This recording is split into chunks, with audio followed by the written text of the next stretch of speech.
Selamat datang di YouTube channel Podcast Malam Kliwon. Sebelum mulai mendengarkan, silakan klik tombol subscribe dan nyalakan tombol notification. Jangan lupa untuk gunakan headset kalian dan selamat mendengarkan.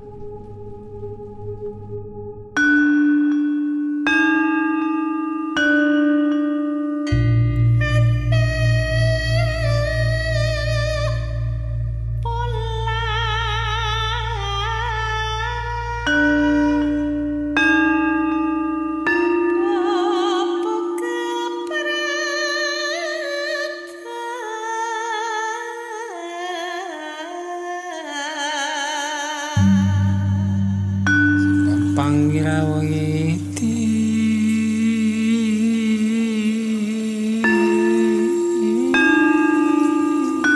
lang kumbungo cucuk panggawa parawanggati sajawandang kalawana bengke. Oke, kita lanjut bro. bercerita. Mm-mm. Ini ada pengalaman dari teman kita di tahun 2012 di Candi Gedong Songo, Wah, Semarang. Ungaran. Hmm. Bener gak sih? Ungaran. Assalamualaikum Bang, selamat malam. Di sini aku pengen berbagi kisah mistisku waktu aku masih kuliah semester 4 tahun 2012 lebih tepatnya. Kejadian ini gak akan pernah aku lupakan. Karena dari kejadian ini aku jadi agak sensitif. Bedanya aku gak bisa lihat mereka aja. Awal mulanya ada saudara yang dari Surabaya baru menikah main ke rumahku. Pengantin baru, mau honeymoon. Karena di Surabaya udah banyak tempat hangout di mall-mall dan tempat nongkrong keren, maka aku dan kakakku mau ngajak saudaraku ini ke wisata alam. Yang pertama, lebih dekat dari rumah. Yang kedua terjangkau. Dan faktor utama mall besar hanya ada di kota. Sedangkan jarak tempuh dari rumah ke kota itu memakan waktu kurang lebih 1,5 jam. Kalau wisata alam di kaki Gunung Ungaran cuma 30 menit. Dan macam-macam pula wisata alam yang ditawarkan. Waktu itu hari Sabtu, jam 2 siang lebih tepatnya. Kami berangkat menuju wisata alam yang sering kami datangi, yaitu Candi Gedong Songo. Kami berangkat berenam. Aku, sepasang pengantin baru, kakakku dan suaminya. Lalu ponakan cowok umur 5 tahun dan ponakan cewek umur 11 tahun. Dengan menggunakan mobil, sepanjang jalan kami ngobrol. Dan gak terasa udah memasuki area jalan menuju candi. Jalan pun makin menanjak dan berkelok, khas banget jalanan pegunungan. Kemudian kami sampai di lokasi langsung beli tiket masuk untuk kami berenam. Kami menikmati suasana sejuk pegunungan di hari itu. Gak lama kami berjalan, kami sampai di candi pertama. Kami sempatkan untuk foto di situ. Lalu kami melanjutkan jalan lagi ke candi berikutnya. Tetapi aku yang khawatir dengan ponakan cowok karena lari-larian dan usil. Akhirnya aku mendampingi dia sambil lari juga tuh ke atas. Target kami sampai di candi ketiga aja. Karena kalau harus ke candi 9, waktunya sampai malam mungkin. Kelamaan. Nah, sepanjang jalan aku mendampingi ponakan. Tiap masuk ke lokasi candi, pasti di dalamnya ada sajen dan dupa. Nah, mungkin namanya anak kecil, dia gak tahu itu tempat apa, asal masuk aja. Dan aku juga gak ada perasaan yang gimana-gimana sebenarnya. Gak terasa sudah jam 4 sore, kami memutuskan untuk pulang. Karena kabut sudah mulai turun serta gerimis. Ketika hampir sampai di parkiran, ada banyak penjual souvenir dan warung makan khas setempat seperti tahu serasi, susu kedelai, sampai sate kelinci. Kami penasaran nih rasa sate kelinci itu kayak apa ya. Walhasil kita beli 1 porsi, tapi dimakan bareng-bareng sambil jalan menuju parkiran. Aku makan 1 tusuk. Tapi yang aku rasakan rasa daging mentah dan amis. Tapi saudara-saudaraku tuh makannya lahap banget. Nah, di situ aku masih biasa aja. Oke, lalu kami lanjut makan di pemancingan langganan kami saat menjelang maghrib. Sambil menunggu makanan datang, kami ngobrol. Tapi di situ aku udah merasa badanku tuh kayak gak nyaman. Aku cuma diem sambil megang kakiku yang mendadak dingin. Akhirnya makanan datang. Kami makan seperti biasa. Tapi yang aneh, aku biasanya makan banyak. Tapi ini gak habis.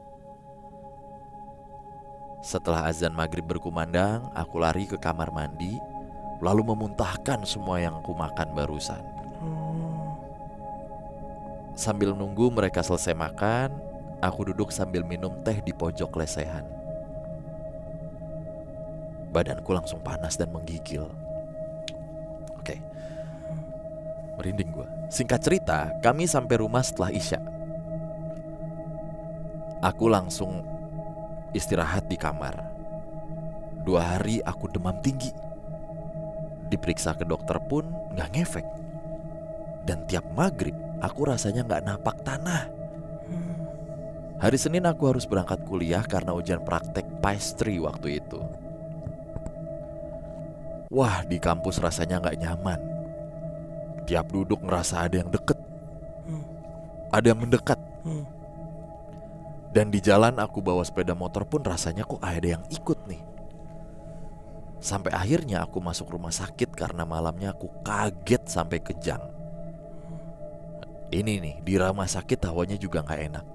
Karena aku sendirian, gak ada yang jagain selain malam hari. Posisi kakakku tuh kerja semua. Setelah aku gak betah, aku minta pulang ke rumah. Karena hasilnya pun setelah menjalani rawat 3 hari sama aja. Aku gak dideteksi punya penyakit tipes atau DB. Sabtu sore aku pulang ke rumah. Dan menjelang maghrib aku mandi.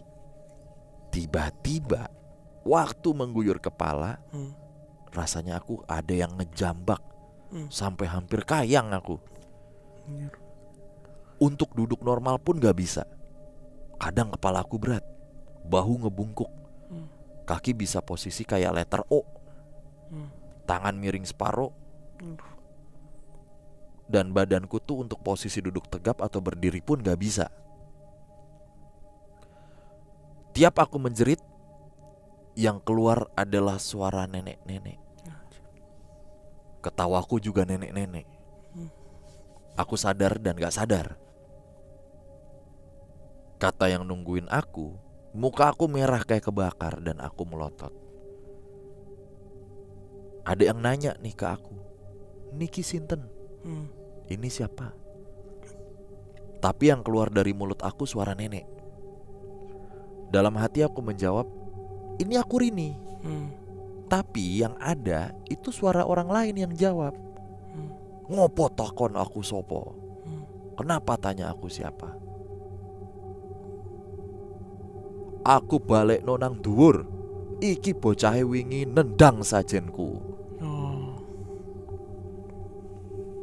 Pulangin aku ke atas. Ini anak kemarin nendang sesajen nih. Gitu. Aku ketawa ngakak dengan suara nenek. Waktu itu aku ngerasa kayak ditarik dari energi yang gede banget sampai badan lemes dan tidur. Paginya aku lihat depan rumah ada dupa. Terus aku nanya ke kakak aku, ini apa nih? Ya itu, buat balikin mbah-mbah yang gak terima ke kamu, Nduk. Gitu. Kukira selesai. Aku akhirnya sembuh. Tapi ternyata tiap maghrib aku selalu kepanasan dan tutup kuping. Anjir. Itu berlangsung selama 5 hari. Akhirnya aku pagi-pagi datang ke tetangga aku yang profesi beliau adalah tukang pijat syaraf. Karena badan aku sakit semua, mirip orang habis jatuh atau turun gunung. Begitu lihat aku, langsung titik syaraf-syarafku dipegang. Biasanya orang normal baru dipijit titik syarafnya udah jerit. Aku enggak sama sekali. Sampai pasien-pasien heran nih ngeliat aku. Karena tempatnya terbuka, bisa lihat proses pijitnya kan. Dan tentunya dengan baju lengkap. Sampai akhirnya leher aku kayak dicekek dan ditarik ke atas sampai mulut. Aku baru bisa teriak keras banget. Akhirnya yang pijet bilang, "Lah ini, baru pulang ini kamu. Wong kamu berpendidikan kok kayak cah linglung." Aku ditanya, "Abis dari mana?"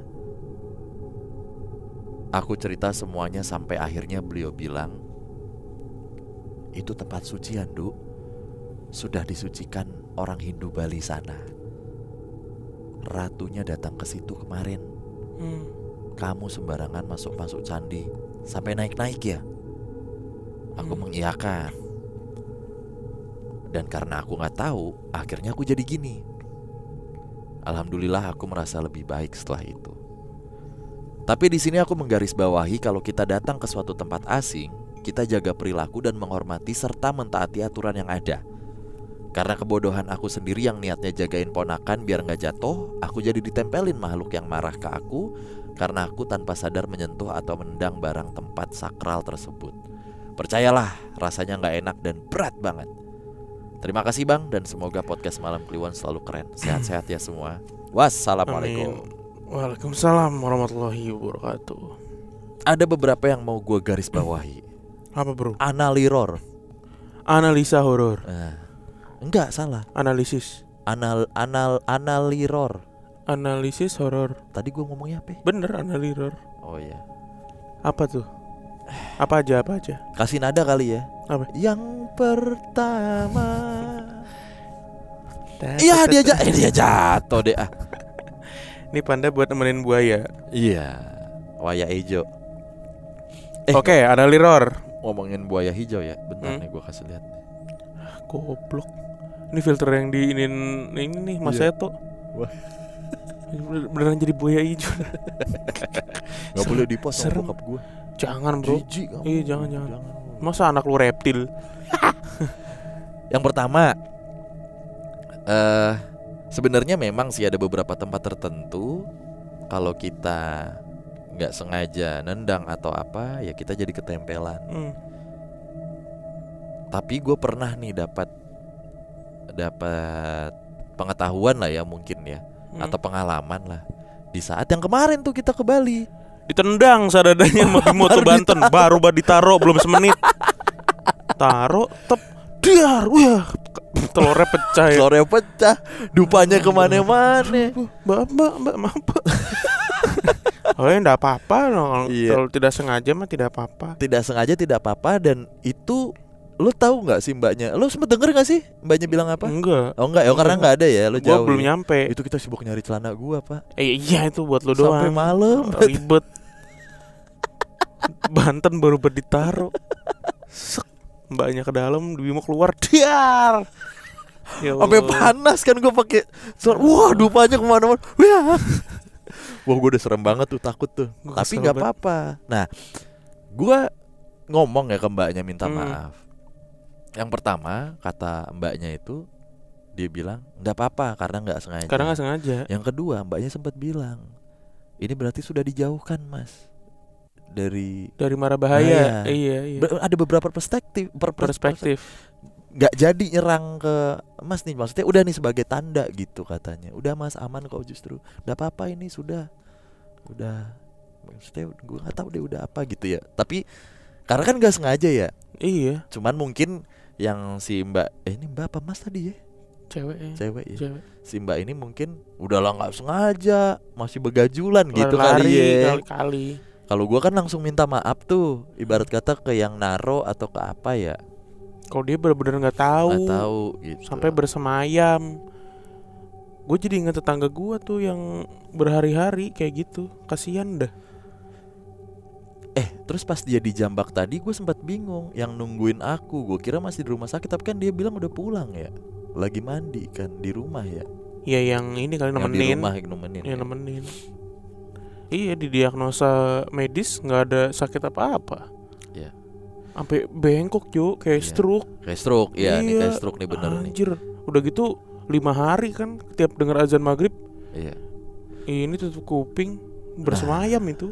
Kalau ini gue masih bisa inilah, masih bisa kayak dia detil loh ceritainnya, maksudnya ini gue pengen teriak tapi gue tuh ada di raga gue tapi ketiban gitu, ada layernya. Ibaratnya kalau di Photoshop tuh layer lo ketutupan nih sama layer yang ini. Itu nggak enak banget, mungkin kayak rep-repan ya rasanya ya. Mungkin itu yang dirasain sama teman-teman kesurupan, tapi ada yang bener-bener blackout ya. Blackout. Ada yang bener-bener nggak sadar, kayak tidur aja gitu. Nah yang ini dia masih sadar kan? Masih sadar, itu lebih nggak enak. Tapi nggak bisa ngontrol, kayak orang mabok sih. Iya gitu kan? Kayak stun gitu lah, kayak weh gila gue kayak orang ngejamur. Kalau mabok kita sebenarnya masih apa? Ngejamur kan? Ngejamur tuh halusinasi kalau jamur. Iya Kalau mabok kan lu sadar tapi lu nggak bisa ngontrol. Iya. Kayak gitulah. Nah yang kedua ini pernah terjadi sama Dito. Gue inget banget. Apa? Persis banget ciri-cirinya. Ketempelan gitu. Dan muntah. Jadi gue tuh abis di tahun 2016. Ya gue nikah 16 ya. Berarti 15-an kalau gak salah. Gue abis booking gedung nikahan gue di Taman Mini. Bertiga doang. Gue Timbul sama Dito. Bertiga tuh. Set di Taman Mini. Iseng kita bertiga ke museum-museum tuh. Udah sore kan. Serem tuh. Iya. Udah serem das gitu. Ada momen keluar dari museum Dito gini nih. Wah gitu. Wah kayak kembung dong. Mas minum dong. Mas minum gitu. Wah. Makan gak bisa, muntah. Udah makan, kita makan, muntah. Segala macem. Minum yang hangat udah. Kasih teh udah. Si Timbul nyadar. Timbul kan dukun. Nyadar dia. Minta aqua gitu. Cuci muka gitu. Minum lo doa gitu. Doa aja Dit apa gitu. Terus itu langsung gitu. Udah seger. Terus untungnya ada penjelasannya gak? Ketempelan. Ngikut yang dari museum. Ngikutnya ke Dito. Cirinya persis kayak gini tadi nih. Makan kok dikit kayak gak enak gitu ya, rasanya. Jadi dia ngerasanya mentah ya kan. Muntah terus gak enak gitu badannya. Gitu-gitu. Inget makanya tadi gue bilang langsung merinding gue. Untungnya langsung di netralisir lah ibarat kata. Sampai gitu. berlarut-larut. Masalahnya kalau kita bertiga sama Laksa yang begitu kan kita masuk angin nih. Ya bohongin kita ya. Dulu kita pernah ngeprank Laksa di Bali. Dia mau kesel nggak bisa ya, mau kesel. Ini minyak angin. Iya. Gue udah nggak tahan padahal mau bisa itu. Keracunan seafood tai. Oke, bye bye.